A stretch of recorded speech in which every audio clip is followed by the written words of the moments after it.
Viņi lēkā pa nārsta rušekli, tā kā liesmas ugunskurā. Ja uzmanīgi vēro, vaicāsi, ko tas sīkais dara vecāku kāzgultā? Tas radinieks no Strauta, tāds, kuram niķis likt uz jūru, uzēsties nebija. Lauku radinieks. Nēģu nārstas laikās izdarības labi rāda labas straumes svētīgo dabu. Ja ir kritums, to rada olis. Ja ir olis, tāda ir visa sēre. Straumi velk caur oļiem dziļāk nekā varam iedomāties. Spraudziņas starp akmeņiem svaigs ūdens kā svaiga gaisa malks.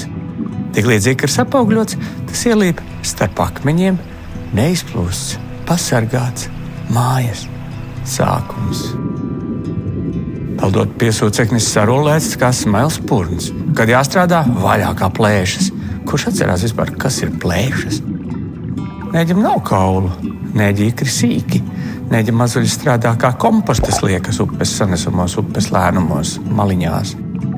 Nekas sarežģīts. Pirms 10 000 gadu strautecēs pie kūstošā ledāja netraucēti lumcinājās senči. Straumi dod drošību, ka ikri elpo. Kāpurs atstraumes smiltiņās iesijāsies. Straumes sanesās atradīs, ko ēst, un augt, un augt, un augt. Tad sanesās pāraugušais cīsiņš bez kauliem, trekums, tādos, ko grib visas upes plēsoņas. Iemanās tikt uz jūru un pats atklāja savu plēsoņu dabu. Piesūcas zivim un pumpē sausas ievar. Tad nobriest, beidz ēst un peld uz straujām upes vietām lakstoties. Te ir nārstadēja. Tēviņi mazāki, mātītes lielākas. Lomas skaidrs. 2 reizes neviens no viņiem dzīvē nenārstos. Mirsim visi. Nēģis maksā 14 eiro kilogramā. Šo berzi maliķis notīrīt var vienā smēlienā. Nēģu paliek mazāk.